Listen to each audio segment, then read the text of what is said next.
Hey guys, we are back again. We are on topic three. Topic three, T3 functions. We are on student activity sheet 2, exploring, investigating the offers. Okay.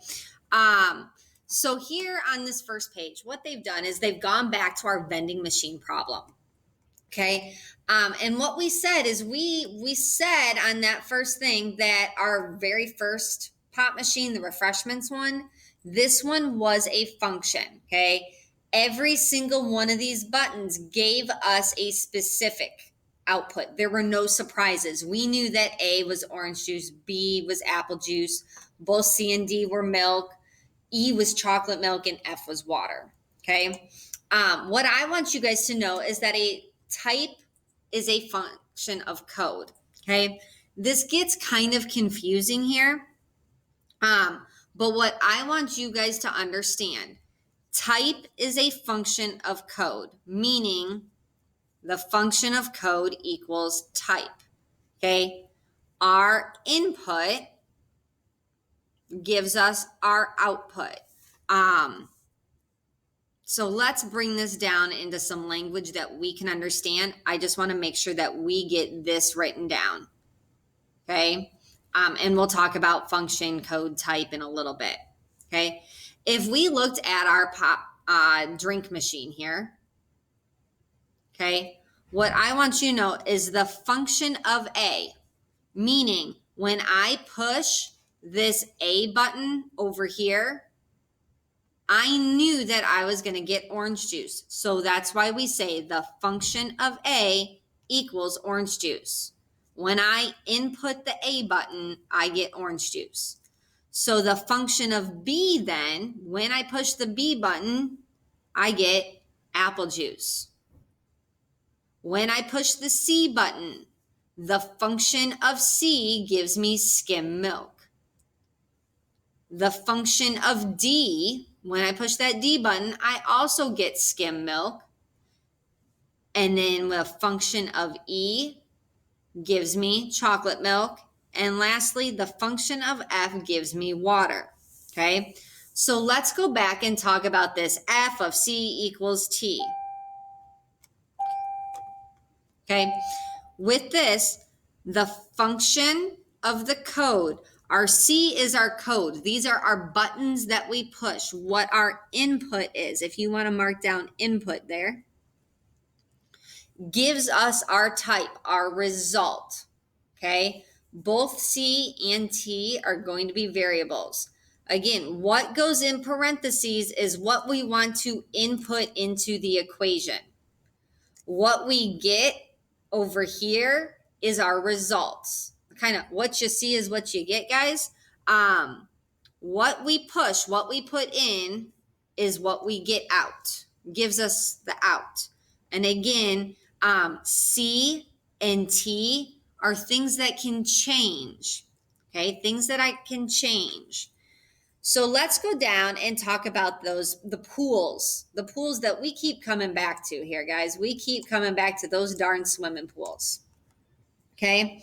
I want us to think of the statement, the number of 1 foot square tiles in the border of a square pool depends on, there's that depends thing, is a function of the length of the side of the pool.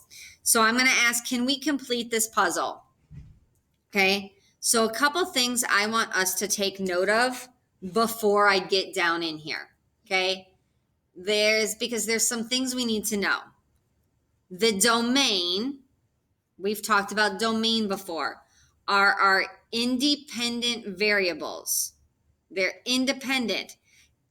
Domain, independent, and it also follows what our input is, or our code, our A, B, C, D, E, and F. Okay?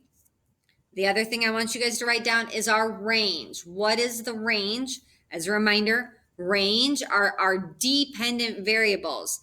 This is our output, our type, our results, the different drinks in the problem above. Okay, so let's go ahead and fill this out. It's a little puzzle here. Okay, so the number of 1 foot square tiles is a variable because it can change. Okay. Again, we're going to list our tiles as a variable because it can change. Variables are numbers that are allowed to change. Okay. Going with this, guys, hold on, let me get myself to the right page here. Our length of the pool is also going to be a variable because that can change. The length of my pool can be 1 foot, it can be 2 foot, it can be 4, 5, 6, 100 feet. That'd be a really big pool.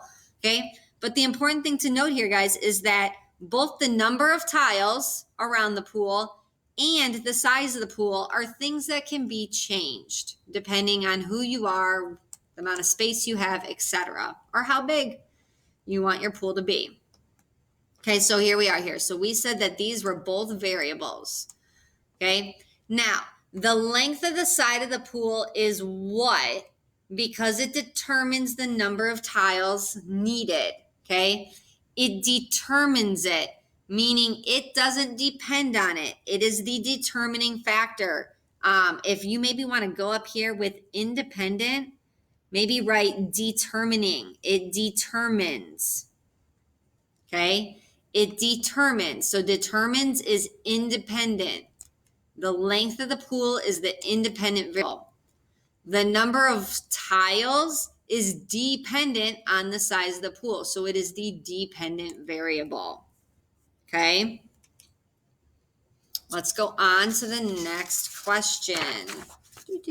Number 6. Whoops, sorry. Number 6 on the back here. Okay. So we had this problem before that had this equation with our pools. We said it used the rule y equals 4x plus 4. Okay.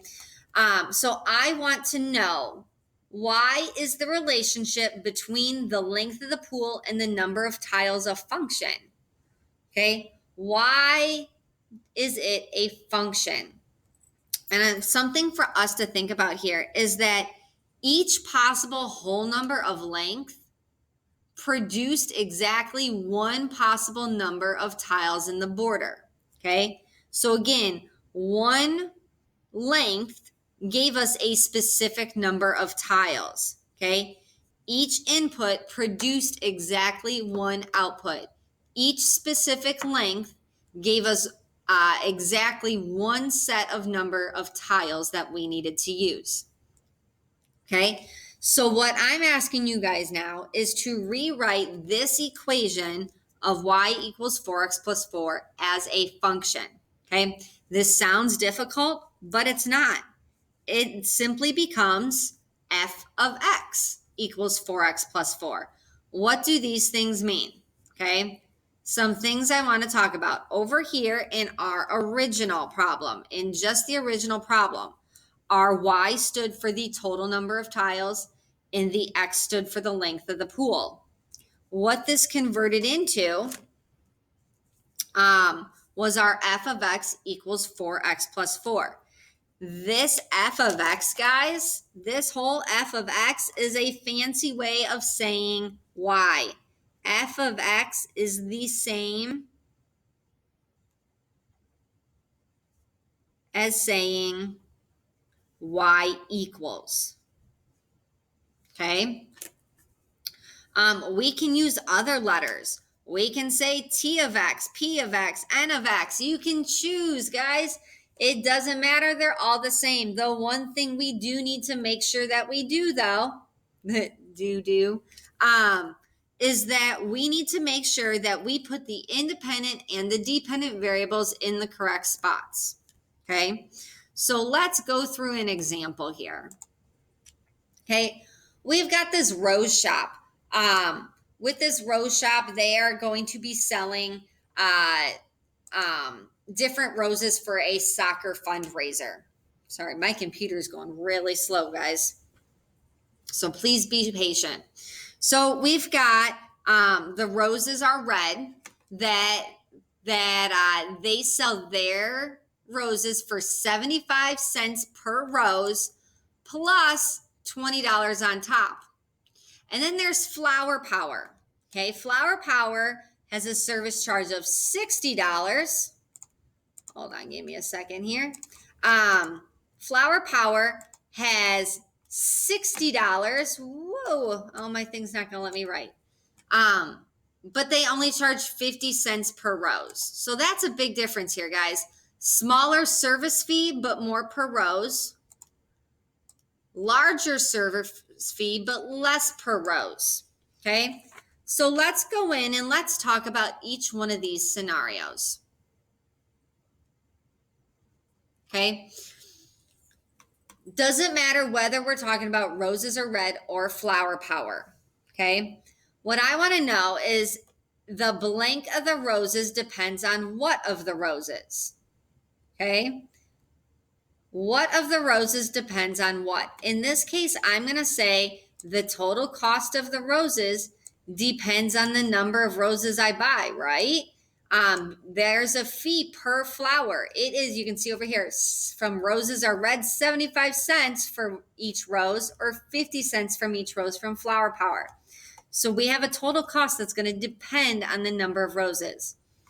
Each number of roses will give us a unique cost. Okay? Each number of roses will give us a unique cost.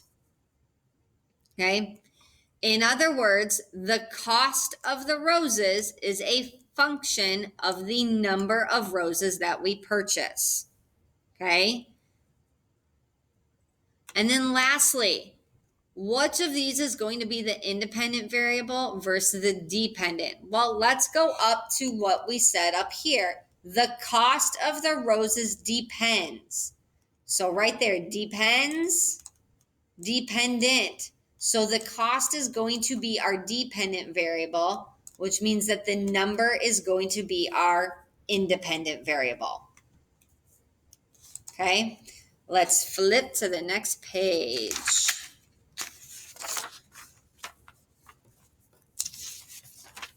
Okay, so with this, again, they've showed us our 3 different sets for our roses. Okay, roses are red, charges a service charge plus each rose has a cost of 75 cents, and that gives us our total here.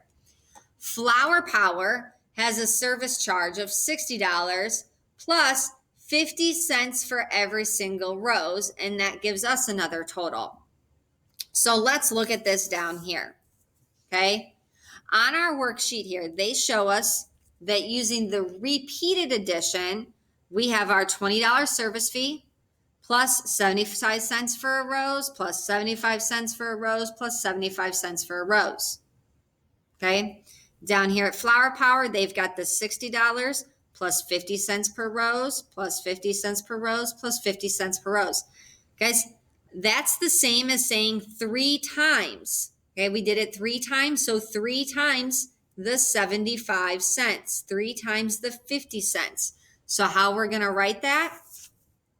On this first one, I'm going to say that my total cost equals $20 plus 3 times 75 cents per rose. Okay? Over here, and in this case, guys, in this case, that would equal $22.25. Down here, we said that they charge us $60 plus 50 cents for each of the 3 roses. So 3 times 50 cents, and that gives us a total of $61.50. Okay? I want you guys, you can look through questions 11 and 12 and 13, but we will be going through those in class later. Bye.